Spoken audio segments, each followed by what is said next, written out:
and welcome to Live Vedanta, a podcast where we explore simple living and high thinking. Each week, we join Vivek Gupta as he offers insights on bringing the divine into the daily. Where did the word Hinduism come from? How about temples and idols? In this first episode, in our new Hinduism 101 series, Vivekji lays down the foundation for us to have a better understanding of what Hinduism is and what it actually means to be a Hindu. Let's get started. Hari Om, and greetings from Niagara Falls. In a simplistic sense, computers use a binary language, zeros and ones. Zeros means off, ones mean on. We live in a similar way. All of us. It doesn't matter what city you're from, who you are. We do what we do from two standpoints. The first is dukkha nivritti. In English, this means making pain absent. And the second is sukha prapti, which is making peace present. These are the drives for why we do what we do. Dukkha nivritti can be satisfied by instinct. To make pain absent, this can be expressed as freeze, or flight, or fight.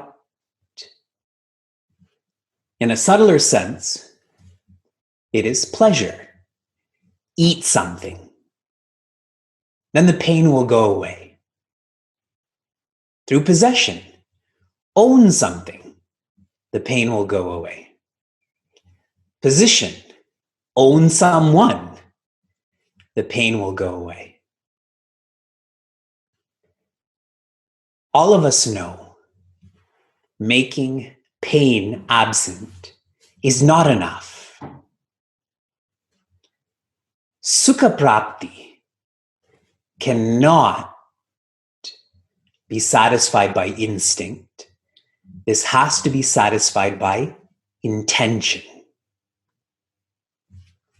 And this intention is knowing sukha prapti can only be satisfied by being guided by one who has sukha prapti, by one who is peaceful. You can only share what you have, correct? If I don't have peace, how can I share peace with you? Now all of you sign out of the course, yes? This is the foundation, the basis for our course. Sukha prapti by sukha prapti. This fact or truth doesn't just apply to our course.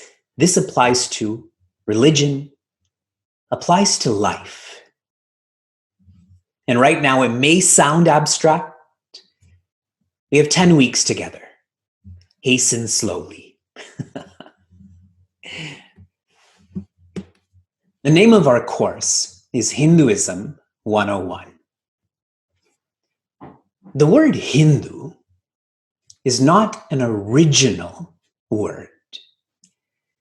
This is a word that foreigners used for those who lived in the land known as the Indus. For those who lived near the river Sindhu. So Indu, Sindhu, let's go with Hindu then. We have Bindus also, correct? Knowing this is important. Our course is important because these wrong notions, we come to know that they're wrong.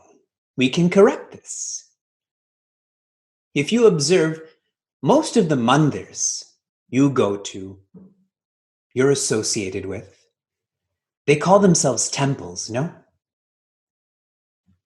That's not a Sanskrit word. That's not an original word. And they're always associated with Hindu this or Hindu that. And again, that's not a Sanskrit word. That's not an original word. Our culture, our religion is known as Sanatana Dharma. Sanatana Dharma. In English, what this means, unchanging responsibility. Sanatana means unchanging and Dharma means responsibility. This is a way of life. Dharma, or your responsibility, is your life, no? For those who are irresponsible, adharmic, that's not a way of life. That's random living. And I'm using the term culture, religion. The word religion has a Latin base. Re. Re means again, like rewind. Legere means to bind. So religere, or religion, is to again bind or to go within, to know oneself. This sounds very much like yoga, isn't it? The word yoga comes from the base, which means to unite. Naturally, if one is following a religion, this has to be a way of life, yes? This cannot be a compartment. This cannot be an activity. This cannot be a single verb. All sincere religions are ways of life. And I'm using this word sincere. I'm trying to explain.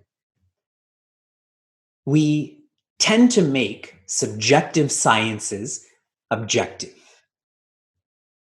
And a classic example of that is every one of us is an expert in giving advice. Yes? Look at me. I've been doing this for 12 and a half years. But who is an expert in following their own advice? Anyone here proud to say that they follow all of the advice that they give? See how we take a subjective science and make it objective? And this happens in a systematic way, in a systemic way, when one engages in comparative religion studies. You're studying a way of life. You're studying how someone is happy. How can you compare that? This comparison means you're compartmentalizing. This is no longer a way of life then. And so I caution all of you, never study religion. Never study Sanatana Dharma from one who is not practicing that religion. Because they've changed this way of life into an objective science. Let's go back to dukkha nivritti. So you have to explain some of these terms before we can massage them more, internalize them more. Dukkha nivritti can be satisfied by instinct. There is a powerful verse, and I'll only share the first quarter, that says, ahara. What does ahara mean? Share with me in the chat room. You're not supposed to be engaging in ahara during this course. Eating, that's correct. Bhaya. What does bhaya mean? Fearing, that's right. Eating, fearing. Nidra. All of these things you shouldn't be doing during this course. Sleeping. And maithuna means sex. These, eating, fearing, sleeping, sex, all of this can be satisfied by instinct. You don't have to think about it. And what this verse says, animals are the same way. Animals can satisfy all of this too, right? But we're not animals. A biologist may say that we are animals, but philosophically, we are not animals. One who is independently joyous, one who has sthiprajna or sukha prapti, their life, their words are revolving around discipline. I know that's a scary word. Discipline makes one stronger. Discipline makes one more free. Do you all agree? Think of everyone who's successful in a worldly sense. Discipline. Now, with the proliferation of social media, those who are most disciplined with the quality of video or being on time with what they start, they're the most successful, correct? And out of the world way, undoubtedly, those who are disciplined are successful. It's required. But we have this resistance to resistance. Yes? Nobody likes to be told what to do. Ask your kids. And when you tell your kids what to do and they tell you what to do, you don't like that either. See, we're instinctual, so we push back against discipline. But for someone who's independently joyous, their life, their words are directing us towards discipline. Coming back to this verse, the vishesha, the specialty of being a human, what makes us different from animals is dharma, is being responsible. Our whole day, our whole life to revolve around responsibilities, one becomes intentional then. And there's lots of cool words that people use for intentional now. Mindful is one of them, right? Our course, our religion, our life, one has to be open to appreciate this idea of discipline. If you're not open, then this course, religion, life, none of this will work. To be open. Without being open, what happens is we're overcome by negativity. If you eat too much, how do you feel then? Physically, you feel lethargic, and then you complain more. How come all of this food is in the house? And then we extrapolate that to all of society. How many times we complain about how we're treating the environment? Now, if people were more disciplined, would we treat the environment in that way? Never. When I was growing up, when we studied the First Nations in Canada, one of their practices was, before they cut down any tree, they planted 10. Imagine the discipline, again, with, if you do this, you have to do this. Then you think much more about the environment, right? A practice to be more open is to be grateful. The more grateful you are, the more you open up your heart. You open up your heart to, yes, discipline, control, moderation, regulation, all of this is needed to grow up from just making pain absent to making peace present. to grow up from living animalistically to living in a humane way. One who is independently joyous, sukha prapti, their body is finite. Their body is born and their body dies just like all of ours will. But their words are as if infinite. The words of those who are independently joyous are called the Shastra. In English, Shastra means scripture, and Shastra has a lovely etymology. It means shasanat. Shasanat means, again, discipline, control. Our scriptures are a manual. The dishwasher that you have in your home, the iPhone you're wearing, this all came with a manual, correct? For your dishwasher, it says, don't put honey in the detergent section, correct? I'm sure it doesn't say that, but it says put detergent in that section.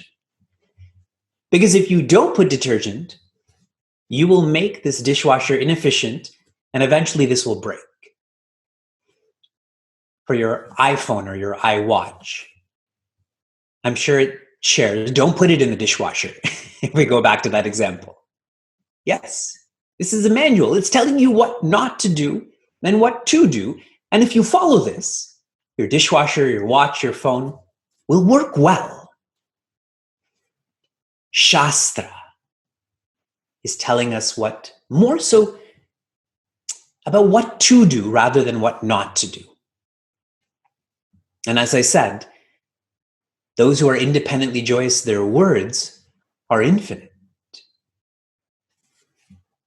How many masters have come and gone, yet we still study their words. We still remember their words. Their word, own experience, based on their own logic.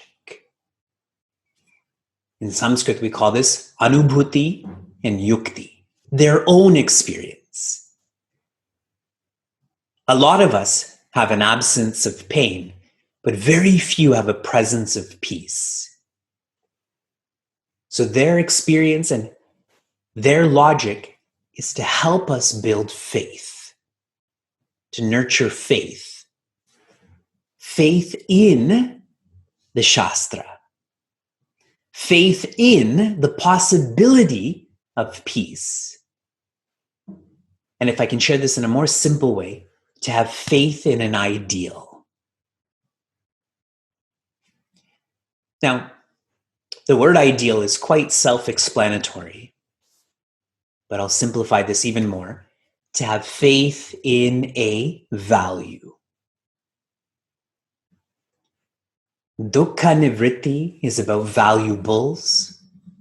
Sukha prapti is about values. Have faith in a value like patience, generosity, compassion, and on and on and on. It's quite sad that in Sanatana Dharma, we all read and we all quote, we don't worship idols, we worship ideals. But do we actually? I feel like the majority of us actually worship those idols. We don't worship the ideals those idols stand for. We have our Shastra. Our Shastra only focuses on ideals. If one is dedicated to this pure science, there is no requirement to worship an idol then. But this is what we've come to, and we've become complacent. And that's why it's sad. And I'll wrap up today's introductory class. A few years ago, I was invited to speak at the Hindu Mandir's Executive Conference. This is a group that tries to organize all mandirs.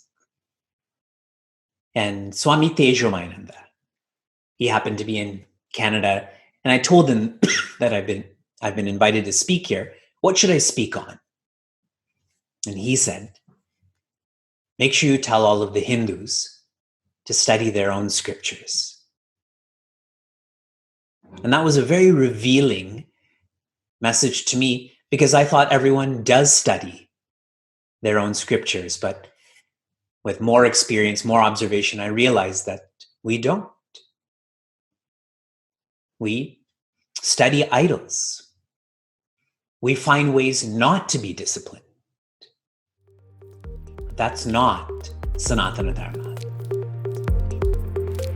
If you enjoyed what you heard or want to learn more, share this episode with a friend or find us online at facebook.com/CM Niagara. For those on the journey of self-development, Chinmaya Mission Niagara provides a community forum for seekers to listen, reflect, and contemplate. This podcast is produced by the Young Adults of Chinmaya Mission, an international nonprofit working to transform individuals through the knowledge of Vedanta. Until next time, inspire, love, be.